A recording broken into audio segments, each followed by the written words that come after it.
رستے میں سیدنا صدیق اکبر رضی اللہ تعالیٰ عنہ کبھی حضور صلی اللہ تعالیٰ علیہ وسلم کے دائیں بائیں اور کبھی آگے پیچھے چلتے کہ کہیں کوئی گارڈ لگانے والا نقصان نہ پہنچا دے۔ الحمدللہ رب العالمین والصلاة والسلام علی سید المرسلین، اما بعد فاعوذ باللہ من الشیطان الرجیم، بسم اللہ الرحمن الرحیم۔ السلام علیکم ورحمۃ اللہ وبرکاتہ۔ ہجرت مدینہ اور معجزات رسول کریم صلی اللہ تعالی علیہ وسلم۔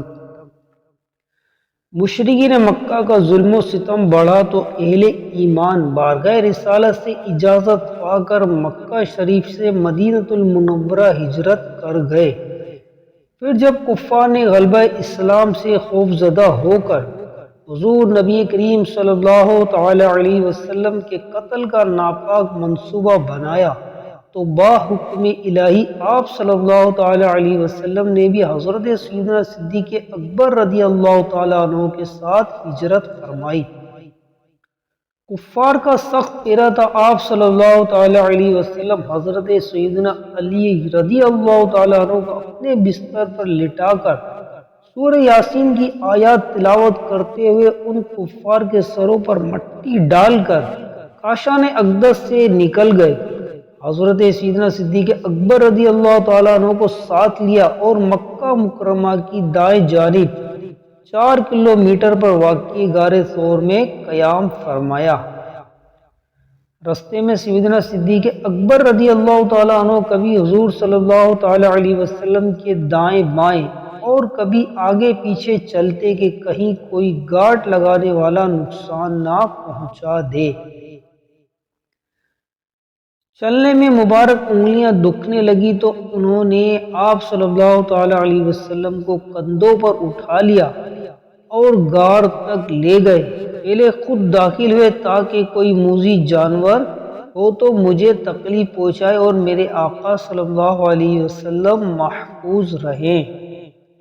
معلوم ہوا کہ عشق رسول میں جان بھی قربان کرنی پڑے تو پیچھے نہیں ہٹنا چاہیے۔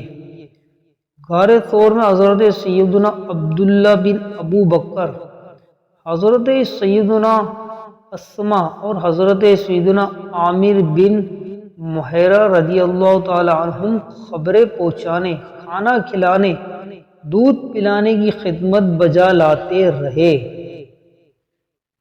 کفار آپ کی تلاش میں غار ثور پر بھی پہنچ گئے مگر اللہ کریم نے محفوظ رکھا، جس کا بیان سورہ توبہ میں ہے۔ ترجمہ کنز ایمان۔ بے شک اللہ نے ان کی مدد فرمائی جب کافروں کی شرارت سے انہیں باہر لے جانا ہوا، صرف 2 جان سے جب وہ دونوں غار میں تھے۔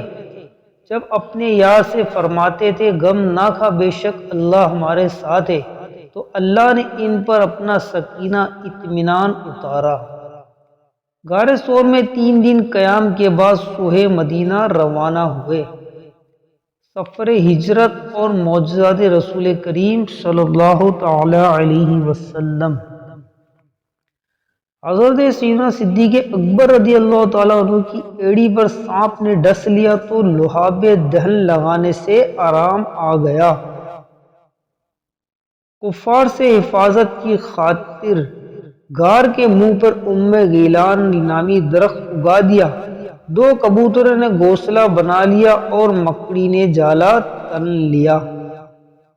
سراقہ بن مالک جو بعد میں اسلام لے آئے تھے، گرفتار کرنے آئے تھے، انہیں زمین نے پکڑ لیا۔ بعد کی لاغر بکری کو مبارک ہاتھ لگائے تو اس بکری نے اتنا دودھ دیا کہ سارے برتن دودھ سے بھر گئے۔ یکم ربیع الاول بروز پیر سفر ہجرت کا آغاز ہوا اور 12 ربیع الاول کو قباء میں پہنچے۔ حضرت کلثوم بن ہدم رضی اللہ تعالیٰ عنہ کے یہاں چند دن قیام فرمایا۔ اسی دوران مسجد قباء تعمیر فرمائی، جس کی شان و عظمت سورہ توبہ کی آیت 108 گواہ ہے۔ قبیلہ بنو سالم میں پہلا جمعہ ادا فرمایا۔ بریدہ اسلمی پکڑنے آئے مگر محبت رسول کے اسیر ہو گئے۔ اور عرض کی یا رسول اللہ مدینے میں آپ کا داخلہ جھنڈے کے ساتھ ہوگا۔ پھر انہوں نے اپنا امامہ جھنڈا بنا لیا۔ استقبال مصطفیٰ صلی اللہ تعالی علیہ وسلم۔ اہل مدینہ روزانہ رستے پر بیٹھ کر تاجدار دو جہاں صلی اللہ تعالی علیہ وسلم کا انتظار کیا کرتے تھے۔ جب آپ نے سرزمین مدینہ کو شرف قدم بوسی بخشا تو اہل مدینہ دیکھتے ہی پکار اٹھے، اللہ اکبر، یعنی محمد صلی اللہ علیہ وسلم ہمارے پاس تشریف لے آئے۔ عورتوں، بچوں اور کنیزوں نے یوں نعت پڑھی، وداع کی گھاٹیوں سے ہم پر چاند طلوع کر آیا، دعا کرنے والے جب تک دعا کرے ہم پر شکر واجب ہے۔ نیز مرد عورتیں چھتوں پر چڑھ گئیں، جبکہ بچے اور غلام گلیوں میں یوں نعرے لگانے لگے، یا محمد یا رسول اللہ، یا محمد یا رسول اللہ۔ شاہ تم نے مدینہ اپنایا، واہ کیا بات ہے مدینے کی، اپنا روزہ اسی میں بنوایا، واہ کیا بات ہے مدینے کی۔ میرے آقا مدینے جب آئے، بچیوں نے ترانے تھے گائے، چار سو خوف کیف تھا، واہ کیا بات ہے مدینے کی۔ صلو علی الحبیب صلی اللہ تعالی علی محمد۔ ایسی اچھی پیاری پیاری ویڈیو دیکھنے کے لیے ہمارے چینل کے ساتھ وابستہ رہیے۔ چینل کو لازمی سبسکرائب کر لیں، ویڈیو کو لائک بھی کر دیں، شیئر بھی کریں۔ جزاکم اللہ خیرہ۔